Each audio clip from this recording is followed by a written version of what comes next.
So welcome everyone.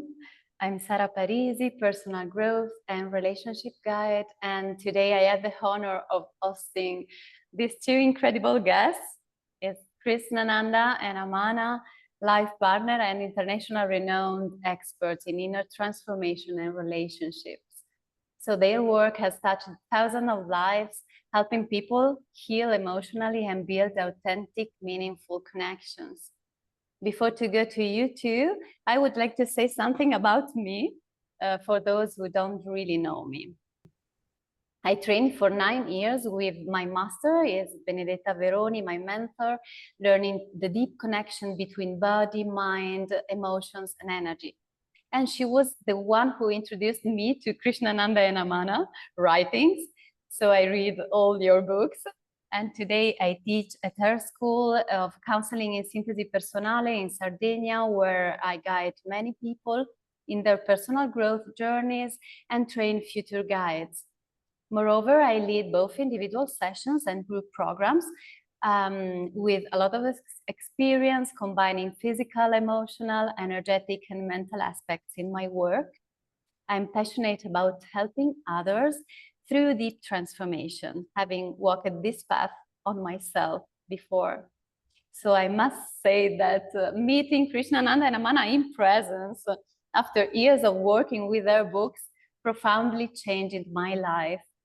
I have had the privilege of working with them, integrating their teachings into my personal growth and professional practice. Through this journey, I have developed a unique approach that blends the wisdom I've learned from you, Krish, Amana, with my own era of experience. So I feel immensely grateful and honored to have you here today with me. Thank you for this opportunity to being with us and for your immense work in the world. Welcome. So how do you feel right now? Thank you. Thank you so much. Thank you so much. It's very touching to feel it, and also thank you for the invitation. Yes, I'm really excited, really emotional in this moment. Yeah, and I would like to share a little bit that what I've found truly invaluable in following your teaching for me is learning the art of acceptance. So I had already been on personal growth path, but struggled to fully embrace my pain, my solitude, and sense of abandonment. Your seminars taught me to welcome this experience, which transformed both my personal journey and also the way I work with clients. And now I see acceptance as key to self-love and growth. I would like to ask you, in your own inner journey, what has been the most important transformative element of personal growth, and how has it shaped your person first and maybe also your work? Deep question. Big and very deep question. I'm touched when you say acceptance, because yes, I feel that acceptance is really key. You know, it's quite something to begin to understand that that transformation happens each moment inside us, that it's not something like outside, far away. It's not like a linear thing, but it's really being each moment with whatever is happening. And that's not always easy if what's happening is painful or difficult. So so you're asking about how the personal transformational process. I mean, it's been now, you know, it's gone through so many different stages now for me personally. You know, I started very young to actually already do seminars and meditation, and that changed everything for me already when I was 19, 20. So it's a long time ago, and but it just shifted everything. You know, suddenly it's almost as if everything suddenly made sense on a deeper level. Like before, the world in a way didn't quite make sense to me. And as I started the inner journey, I started to have experiences where everything shifted. Almost like kind of a feeling of coming home, you know. And then of course from that, then there are all the outer challenges and so on. I mean, you know, it's, yeah. You want to say like it's No, I mean, I think, I had a very conventional, different than Amana, much more conventional background. I went to university and then I went on to become a doctor and so on. But then everything changed at some time, and I went to India and I met Osho and I started the path of meditation and everything became unconventional for me, So I think I've learned a lot about psychology and I studied it, but I think the most important thing is my relationship with Amana, where I've learned a lot. And yeah, meditation, I think, has really been helpful to, and I think I had a teacher even before Amana who really taught me that the most important thing was to be compassionate with people. And she was very helpful for that for me. And she really said that if you're going to work with people, it's all about being loving. And I learned a lot from her. And Amana is just naturally that way. So yeah, we love what we do, and Yeah. yeah. Yes. Yeah, I also add that, for me, it's also very essential not to get lost in the work with people, like not to get lost in the sharing or in the creativity or in people or this idea of helping, but just to keep enjoying life, keep expanding into more and more being, presence, and enjoying everything that is possible, in the moment.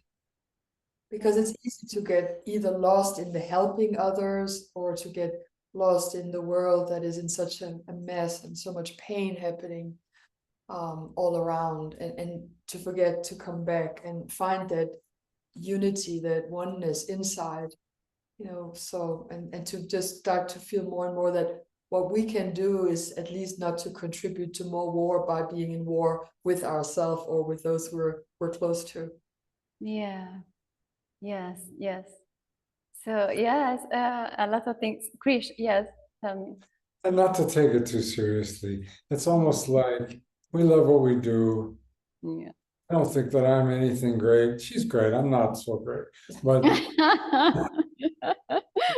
I like to keep it humorous and light and not so serious. But I also think that it takes hard work for people to really learn about how to be with themselves and how to be with somebody else. And so I think one of the things that we want to say is that it takes work. It's not something that, is a quick fix.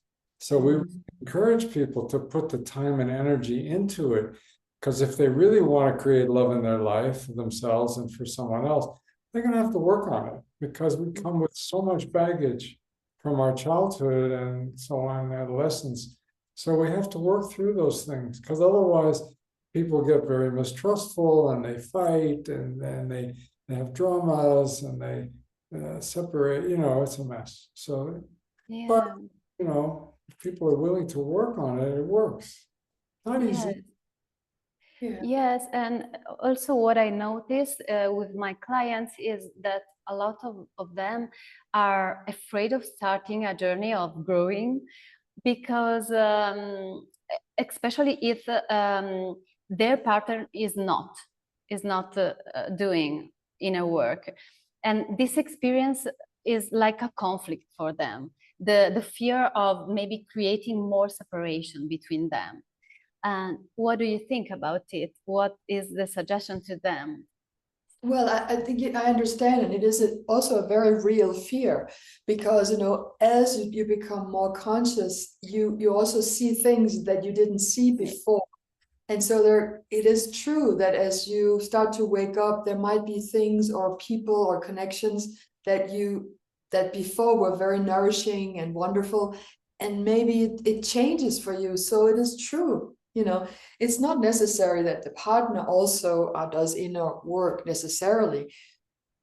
But at the same time, it is true that if there's no real language together, and for instance, I had a client the other day where one way that she used to connect and bond with her husband was to drink wine every evening, a lot of wine. Like they would drink every night, many glasses, at least a bottle a night, every night.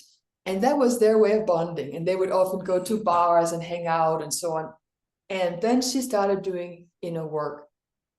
And everything changed for her, because that interest in alcohol and being drunk every evening and going out to bars and drinking, that was no longer so interesting for her, but still for him.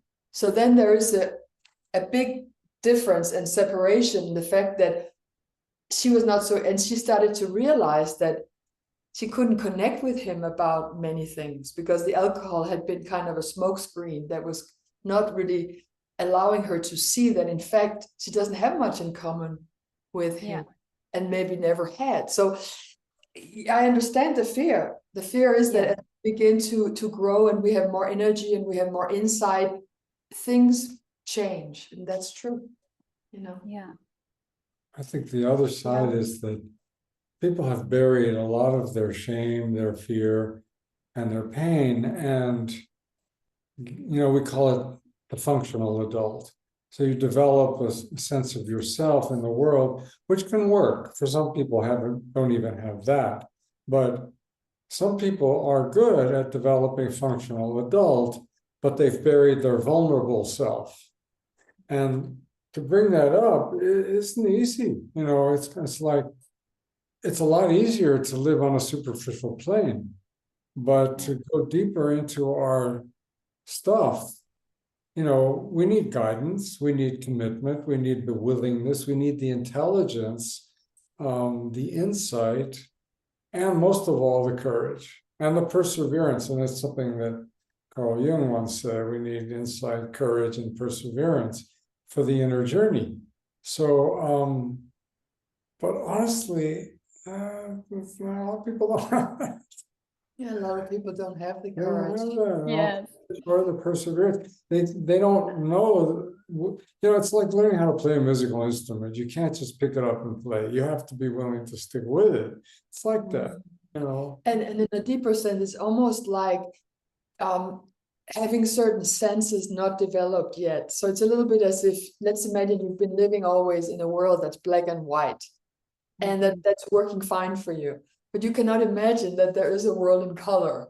It's a little bit like that. So you might, nobody can convince you that, there is a world in color, because for you, it's all black and white.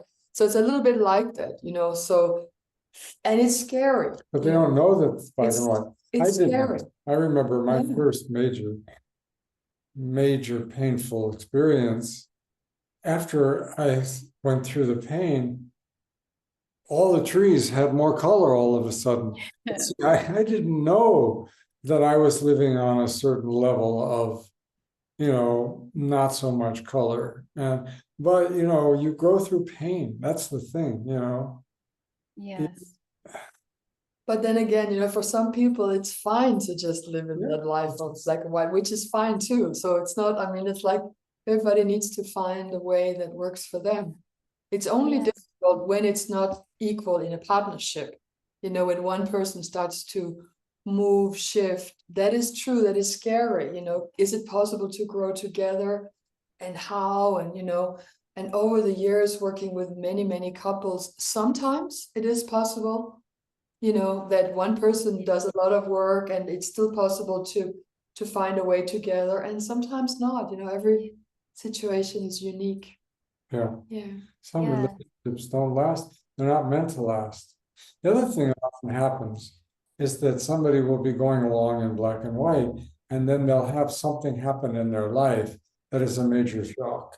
And then they either can go down or up, depending on their attitude and depending on whether or not they reach out for help, And that is a crisis point that brings a lot of people to us, but also to people like you. But again, they have to feel like, that's why a lot of people get depressed. Something happens in their life and they go down instead of up. That is what we help a lot of people with, is to understand difficult and challenging situations that appear in their life. So for many people, it's not a choice, like, okay, I want to grow. That's few people who have that understanding and courage early. Mostly it's like they're being forced to look at a situation that's very challenging. And then we help them to frame it in a way so that they can use it for their own growth, rather than just becoming bitter, angry, resentful. Yeah. Yes. Yes. And also listening to you, I'm thinking about in some growth path that I've done, couple are not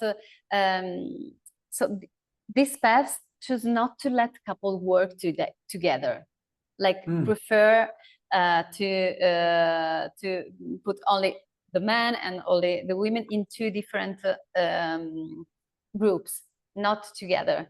So it's like starting from the assumption that the presence of the partner can maybe inhibit the depth of authenticity of the work. I don't know. And I would like to ask you, what do you think about I know that you work with couple and I love your work. And what is the difference? What do you think about the group that don't allow couple to work together? What is the difficulty to work together in a group? And what is maybe the limit? Yeah, I mean, we have many different seminars, and some of our seminars we work more with, understanding the woundedness that we bring with us into relationship.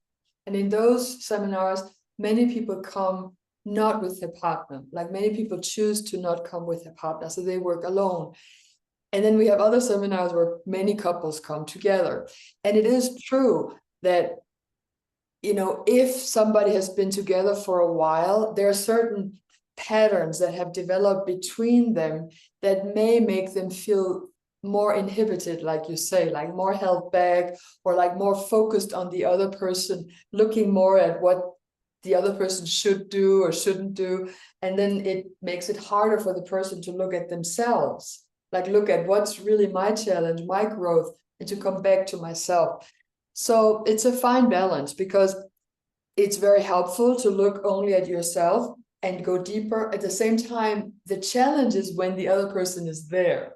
Yeah. So if we only separate, then you also don't really have that challenge. So it's kind of a balance. That's why sometimes in the seminars we encourage people to be in silence for a while, just have time to be alone, to go in, even if they're there with their partner.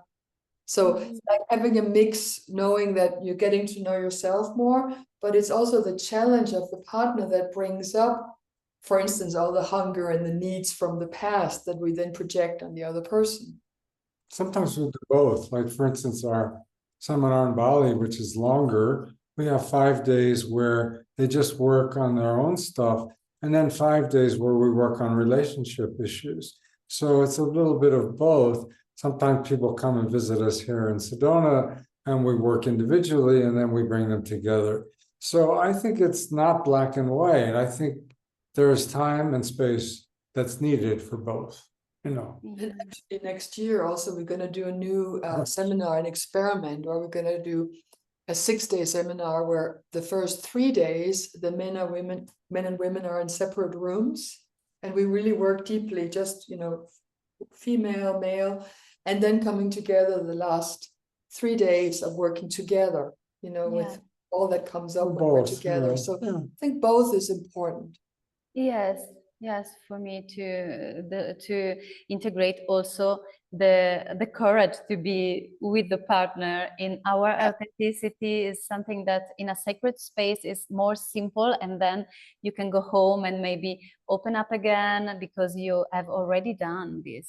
Exactly. And it's like guidance, and so it's for me it's super important.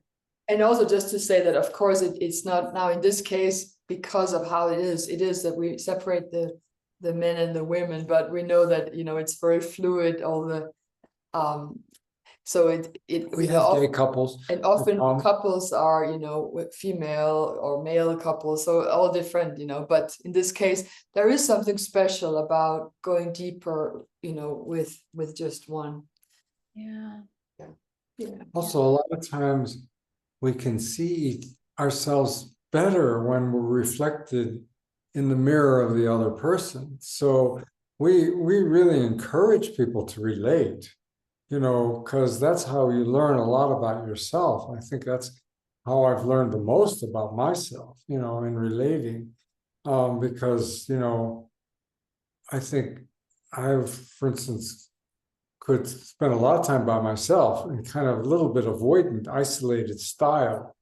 Yes. But, that wasn't so growthful, just being busy and doing sports and all these things that guys do, I did. But, I think that it's very helpful for people to go into the challenge of relating, of intimacy, not, well, any kind of relating. I mean, we also encourage people if they want just to have sexual experiences, but we make a big distinction between sexual experiences just in a superficial level and the real journey of intimacy, which includes sexuality, but it changes.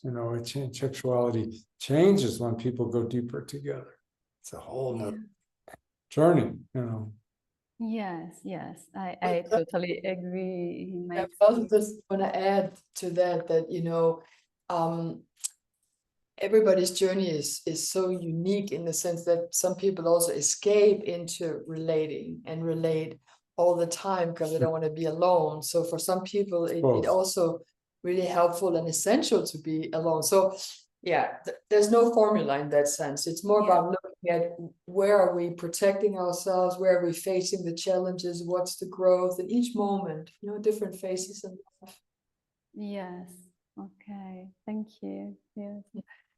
So now I change a little bit the focus, and I would like to ask two questions for Krish, one for Krish and one for Amana separately. So because you are unique, as you told.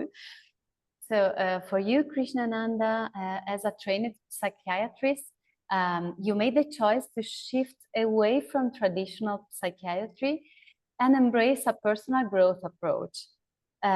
What led you to make that transition? And in your experience, what aspects of this method do you find to be more effective than the only traditional psychiatrist? Like, why do you choose personal growth to integrate maybe meditation and other things that are not only in the traditional way method? Traditional psychiatry is very focused on medication, but also on labels. And I don't think labels are so helpful for people. I think that really when people need to learn about themselves, they have to work with their nervous system, with their fears, with their shame.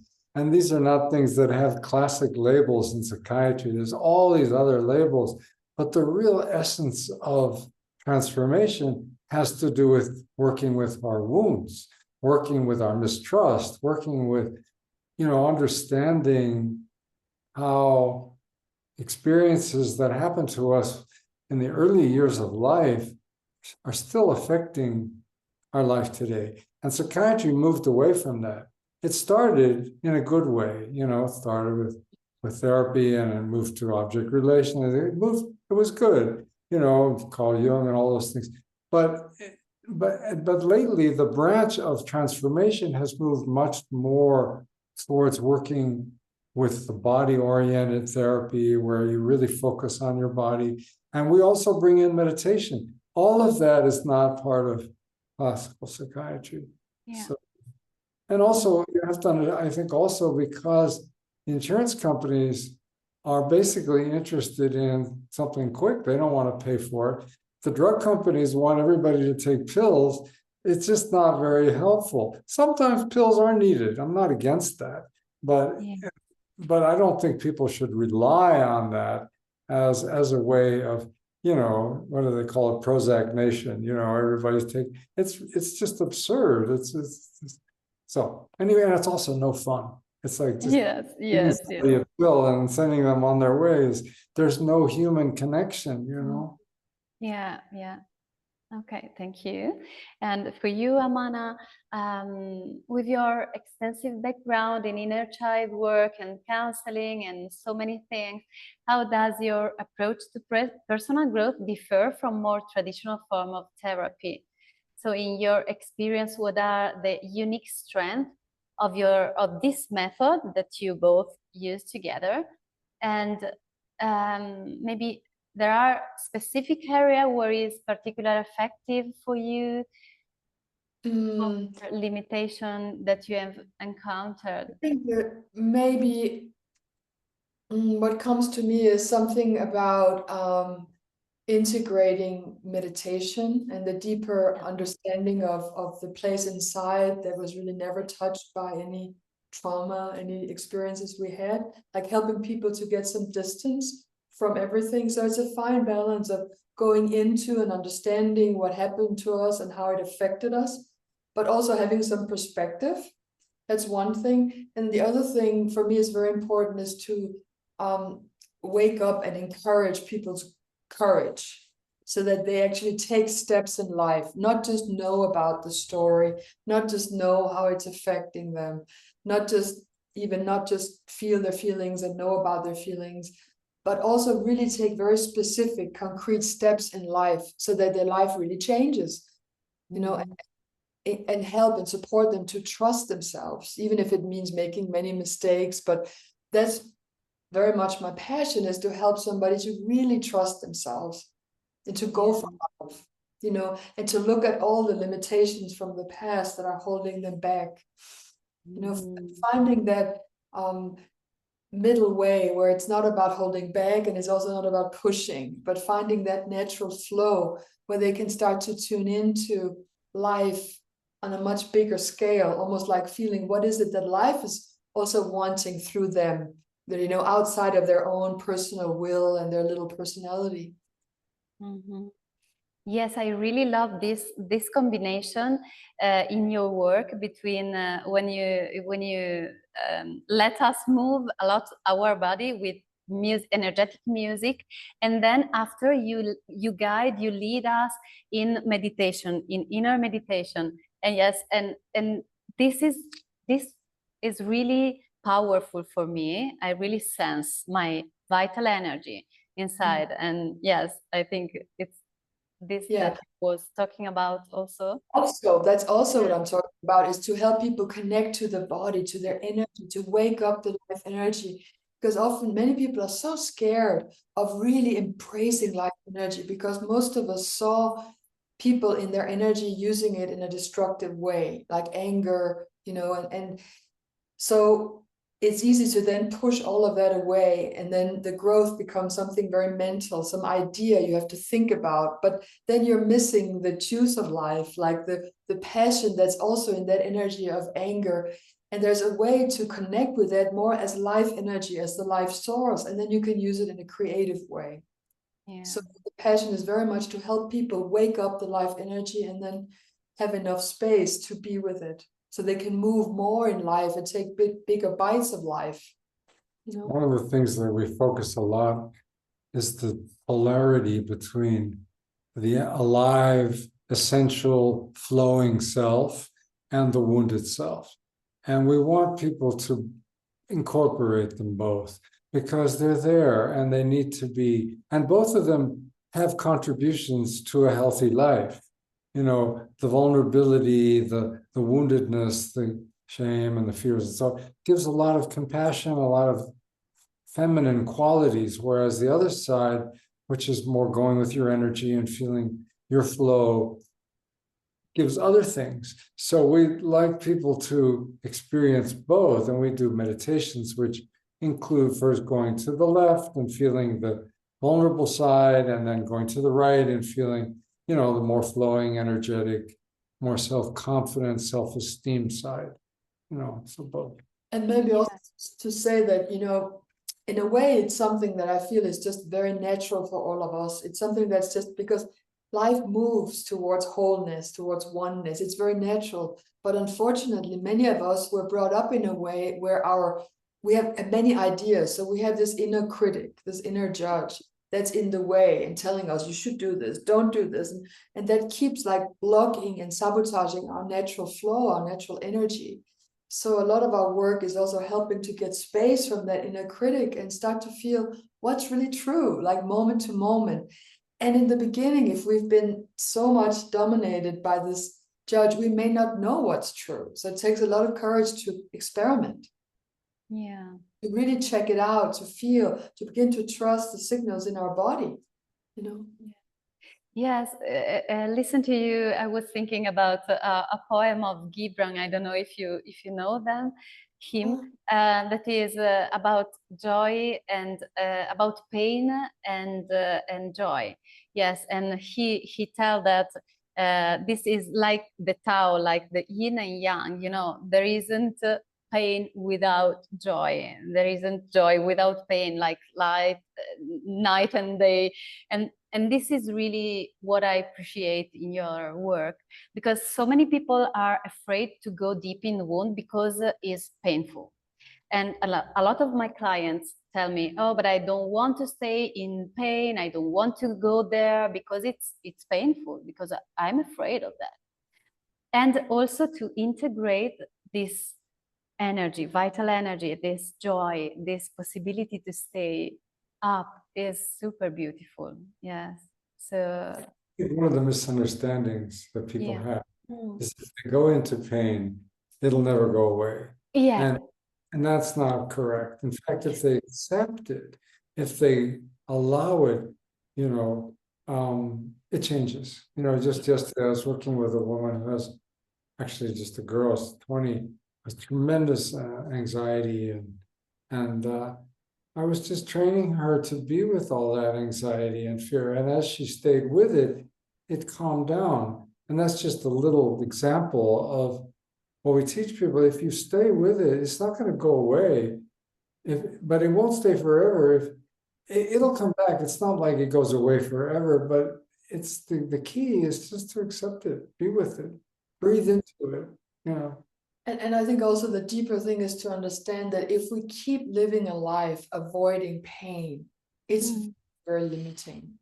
So we keep limiting our experiences, and we're you know, it's like not understanding that, who knows, perhaps this exact pain is exactly what's needed, you know. So it's like being in a kind of an illusion that we think we know what we need.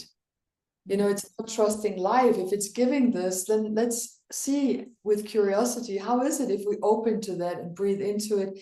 And the experience often with pain is that if you really be with it and you breathe into it and you don't escape, you don't run away, it has even a sweetness to it if you don't fight it.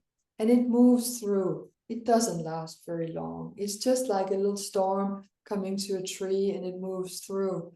And somehow it was needed. You know, it helps to also ground us.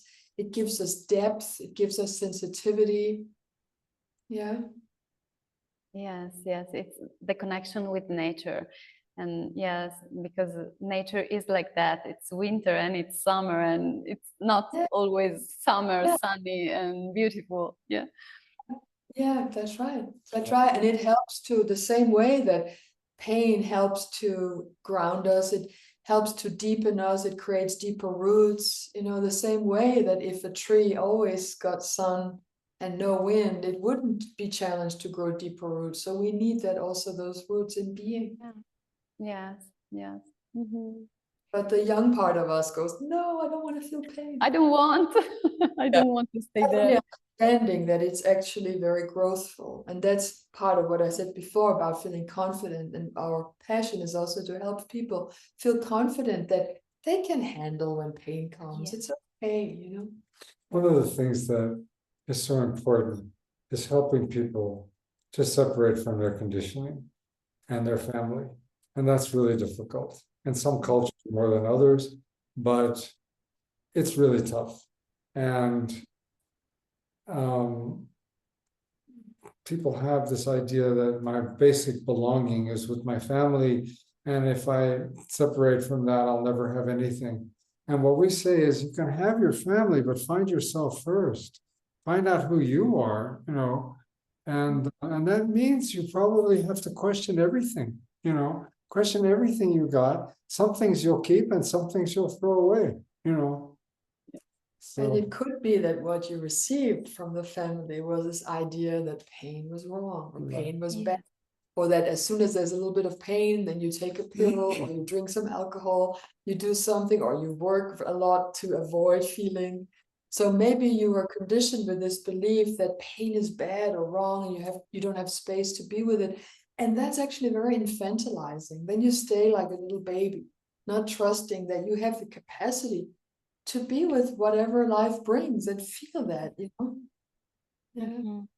yeah. Yes, yes. Also in my work, what I really love is really to be witness of this transition between people going in process on the wound, and then maybe dying and then reborn. You know.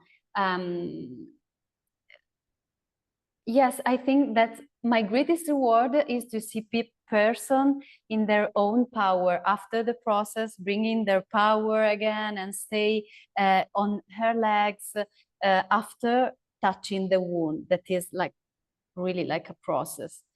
And I would like to know what is maybe the beauty for you in your work. What do you receive? What do you feel that you receive when you are working? What is really touching for you in your work?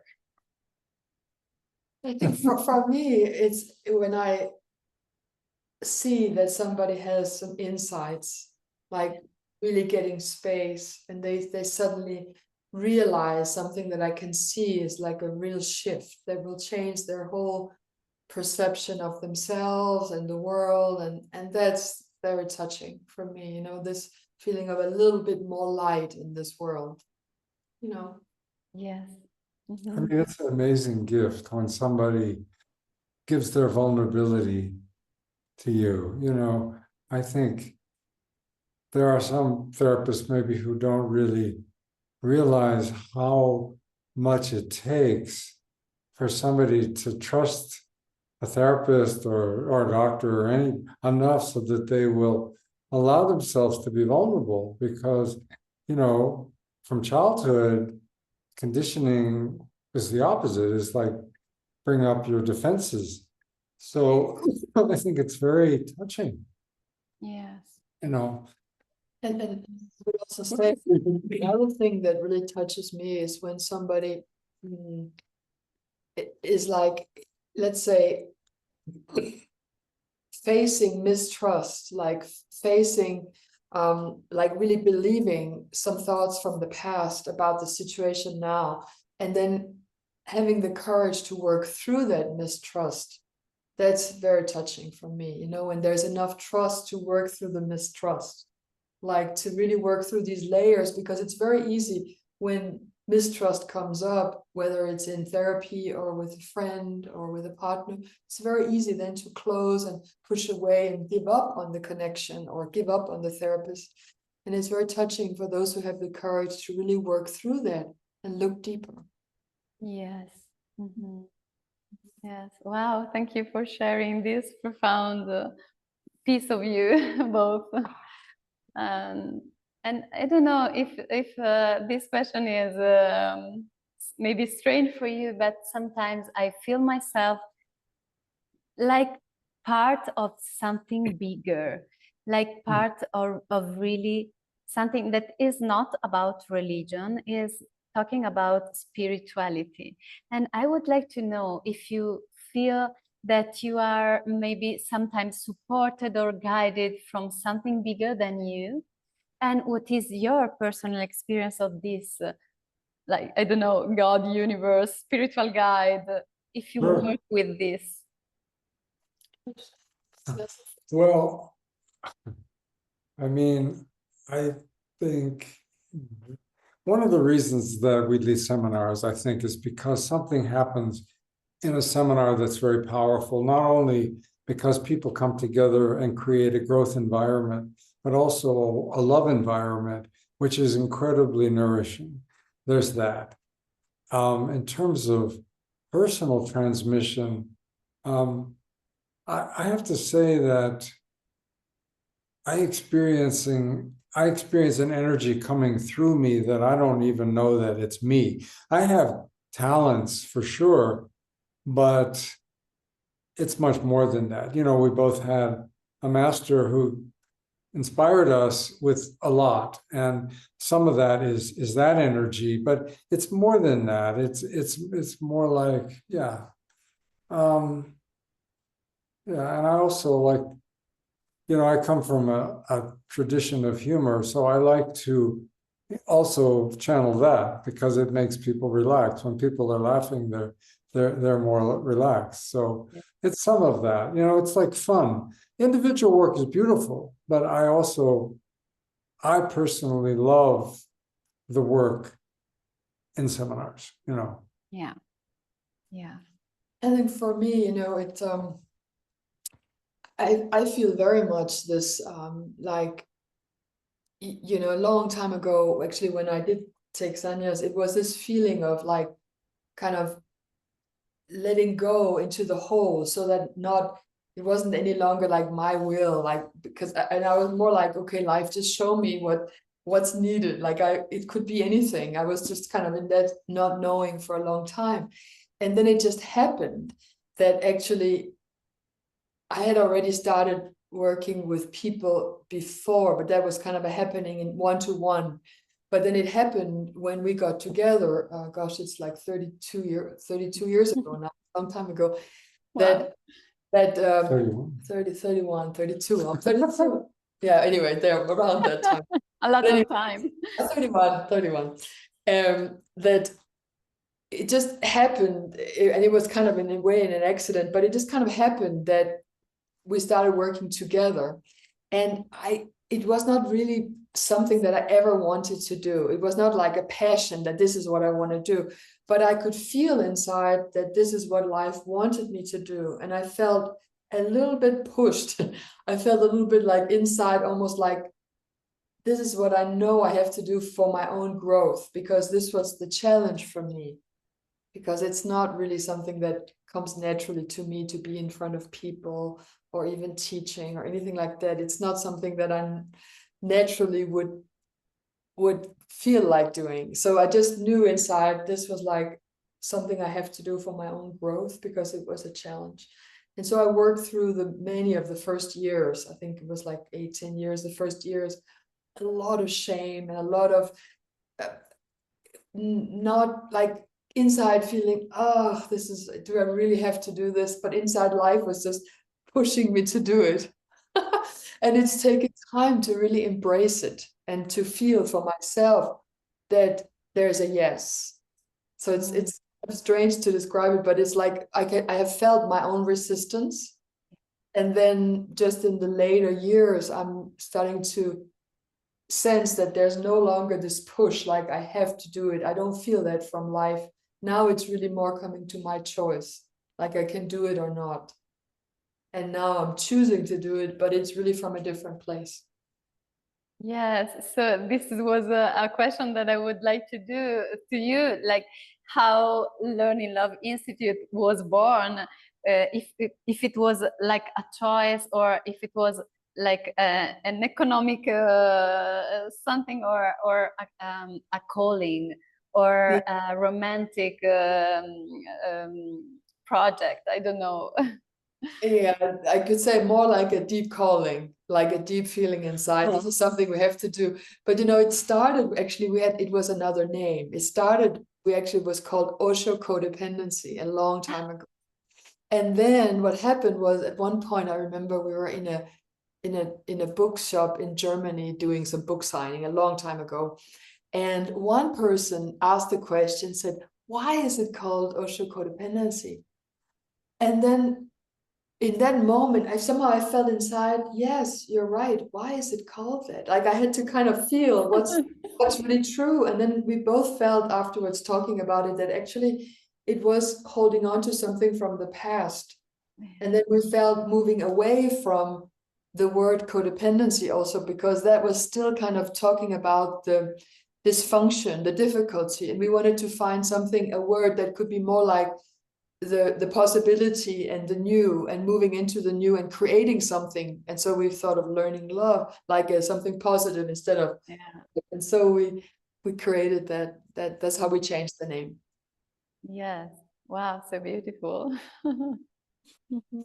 Also, you know, because we're a couple, and we're a couple that's got it right somehow. We do really well with each other, and I think that we really kind of wanted to teach that it's possible. And yeah, I don't know. Yeah, so it's kind of yeah. But very much about not focusing on the dysfunction and more like moving to what's possible. Yeah, you know, because in order to make a healthy relationship, you have to start by kind of loving yourself. You know, we don't want people just to go to a relationship to be rescued or to find salvation, because you're not going to find it there. The salvation is inside. So, you know, so we work on both, you know, self-esteem, integrity, creativity, you know, and then come rich to a partner, don't come poor. Yes. And also this thing of course, even the name learning love is also kind of misleading, because, you know, we're all love inside. It's not like, you know, we are just love in our nature, but we have so many things that we learned from the past that makes it difficult to connect with that love inside of us. So the work is more about unlearning all the things that are in the way for love just to be there, you know, and then finding a way how to be together. Yes.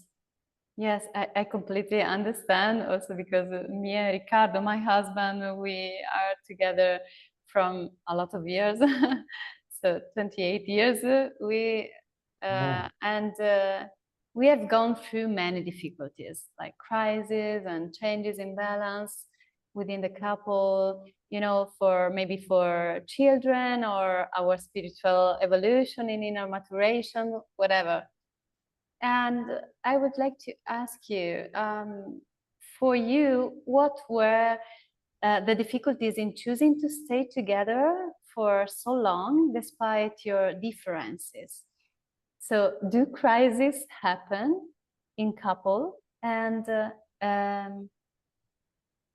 what I see is that there are often the fear that crises can lead to a breakup. Like if we quarrel, we break up. If there is nothing, if it's not everything, it's not perfect, we break up. In a lot of my clients, there are this mistrust. What would you say to couple who are going through a crisis, and what is your suggestion about this? Well, we have a lot of couples who are in crisis for sure. I mean, I think, again, it has to do a lot with whether you've worked on yourself. But, I mean, we really appreciate and respect each other, and really make it a priority to be kind. I'm not always, I mean, as a guy, there are sometimes when, you know, I can be a little bit of an idiot. But, you know, I know it, so I don't really, you know. But I think that, what can you say? With couple, I mean, you were asking, the question was not just about us, you were asking more about with couples. Yeah, so I would say that, you know, I think one of the dangers I see is that when people are in difficulty with each other, they too quickly think that maybe it's over, and that becomes a way not to deal with the issues that are happening now, because the issues that are happening now is where they can grow through. So in other words, the lessons they're learning now and the difficulty they're in are very important to work through for themselves, regardless if they stay together or not. That's irrelevant. Because if they don't work through that and really face their abandonment, face all their shame, if they don't work through that, they're just going to separate and create it again in the next relationship. So I think that's the number one thing, is not to too quickly to think that it's over, and then staying and complaining and quarreling and, you know, or just separating very quickly and not learning the lesson. So it's always about how to use the situation that's happening as a way to go deeper and feel the pain, feel that there are some differences, noticing inside, do I have space to allow the differences or not? Because it could be also a deal breaker. There could be some differences that are just a deal breaker and it's better to separate. Like, for instance, let's imagine one person wants children, the other person doesn't. Yeah. That's a deal breaker if it's really true for both people. Sometimes they're not clear. Sometimes they don't know for sure, right? But it could be a deal breaker if both people are clear. So there could be other things like this, different styles of living, or there could be different things that really are deal breakers. Some aren't, you know? but there are some basic things that people have to learn if they're going to make it work in a relationship. One is that they have to learn that their expectations that the other person be a certain way need to be looked at, because expectations are defense. They're basically protection. And, you know, people, as Amana said, people are different. The other thing that I think people have to learn is they have to learn to respect their bodies. They have to learn to respect their own space and be able to stand up for their own needs sometimes when it conflicts with the other person, you know. So they have to, we call it boundary work, you know. They have to learn not to throw energy at each other, you know. They have to learn how to work through conflicts in a nonviolent way, you know. These are things that are you know, essential, and they have to find out what really matters, you know, and is there enough in common that you can make a life together, you know. And also to learn to regulate yourself. Like, Yeah. each person needs to learn to regulate their own nervous system so that they're not relying on the other person to soothe them, not relying on a substance, you know. So many aspects, you The know. other day, I was giving a session with a couple, and they both come home from work, and they're both nervous, they're both activated, they're both stressed, and then they get upset with each other about the smallest things. You know, the dishwasher isn't emptied, or there's a mess in the kitchen, or which normally, when we're not, you know, all stressed out, we can go, oh, okay, you know, I can clean this, not the end of the world. But yeah, when we're stressed out, little things become big things. And then it's really important to notice, like, the state of our own nervous system so that we're with it, you know, and then take steps to soothe. If that's the case, then coming home from work, maybe taking a little moment just to be, or taking a walk in nature, or, you know, 10 minutes of just dancing, or like do something to switch the energy, come back to the body, you know, whatever it is, to get out of that everyday routine. If it's dysfunctional in that way, where you start to complain about the other person, that's not very helpful, you know. Yeah. Coming back to your question, like, in terms of the two of us, actually, you know, it's been a long time since we've had any crisis, but I can say that the first 4 to 5 years we worked through a lot of deep things, that it was actually very special for me, because this was the first time that in a relationship I could work through the deeper layers and the deeper wounds and still stay, you know. Because before that point, whenever the deeper wounds got triggered, I would move on. Yeah. You know, so but I think if there's a willingness from both people, I think it's a natural pattern that the first 4 or 5 years are challenging, because if it's a real connection, all the deep stuff will come up. So when the deep stuff comes up, it's not necessarily a sign that it's not a good fit. Could be just working through these layers and somehow start to love and accept yourself more, and find that individuality that makes it possible to really love the other person and appreciate the other person, you know. And when you are in a good space with yourself, and when you feel like, I think this is more for a guy, that you're living the life you're meant to live, and small things don't matter so much. It's like, you know what I mean? You just let things go. They don't matter. Sometimes you have to say, this matters to me, but most of the time it doesn't. unless the other, but every couple's different. We have to work on learning respect for each other, that learning to respect each other. But, there's, yeah. So there's also, finding a way to adapt to each other, which is not the same as compromise, not the same as like a real deep compromise of your life energy, but you find a way to adapt. If you want to live together, like what's the temperature or the house, or, little things like this. Yeah. Or how messy or clean do you like it? Or how do you like to live? All these little things. If you want to live with someone, you have to find a way to deal with those little things, right? Yeah. But those are things compared to, and I think it's important to keep the focus on what really matters, and to keep being alert enough and awake enough to not take each other for granted, regardless of how many years we've been together. To always appreciate the gift that it is to have the other person in your life, which is so amazing. Not to take life for granted, not to take the other person for granted. The other thing that is a real big issue with couples is sexuality, that they have to learn how to dance with each other, because in a superficial connection, it's easier, but in a long-term relationship, it's more challenging. So a lot of the work we do with couples, particularly in couples work, is how to learn how to dance with each other sexually, because a lot of people have traumas, sexual traumas, not just women, men too. And that's going to come up. So they have to learn how to deal with that and how to work with it. It takes work. And often, those deeper wounds don't really show themselves if it's a more superficial connection. So in the beginning, that might not show up, and the sexuality might be very easy and flowing and passionate.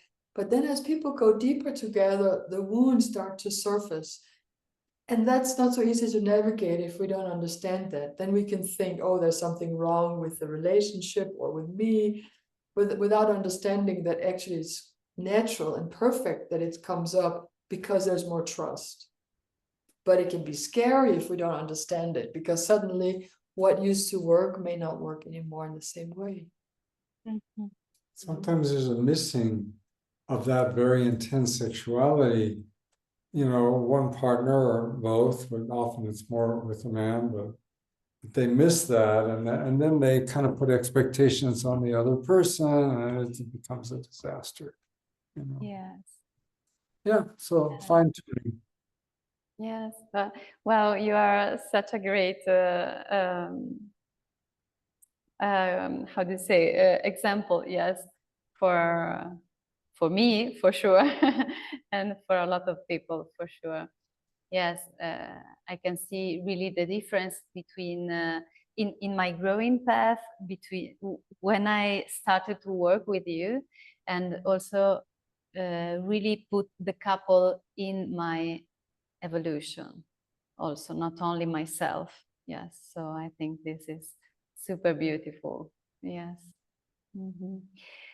So we are at the end of this interview, and I would like to share with you that today I was so excited, and I really felt myself so satisfied in my work, in my life. I was observing to my moment of life. And I really want to thank you for showing me not only to teach, but really showing and integrate in your life how to live in love and acceptance of both parts of life. As we told before, the black and white, the pleasure and the pain also. And I really want to say thank you for sharing how to stay in these polarities, because for me, it is really, really the changing in this moment of my life to accept both. And so, yes, I would like to ask you if you want to say something to people that are listening to us at the end of this interview, like a quote for you, from you, a suggestion, or whatever you want.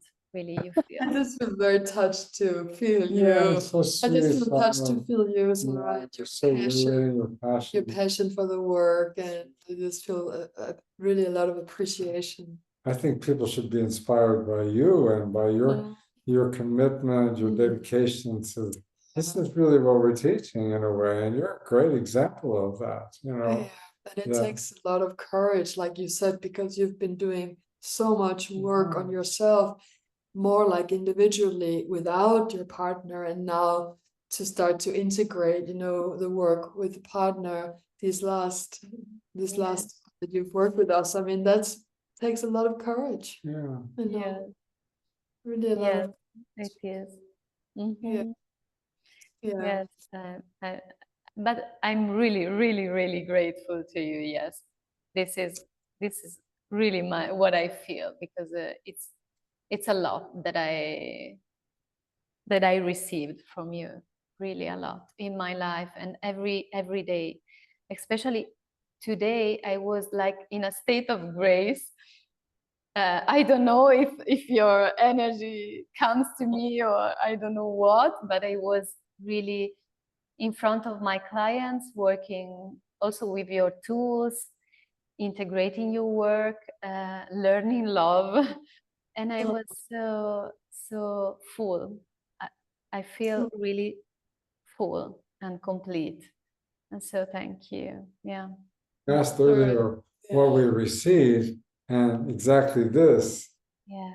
This your trust and your support is amazing for us, you know. And your understanding and the fact that you're able to receive what we're sharing and to use it for yourself, for your own life and your clients. That's incredibly rewarding. Yeah. So thank you. To you, and also to everyone that are listening this interview. And we see in groups, we see on the field of growing. Okay. Thank you very much. A big kiss and a hug to you. So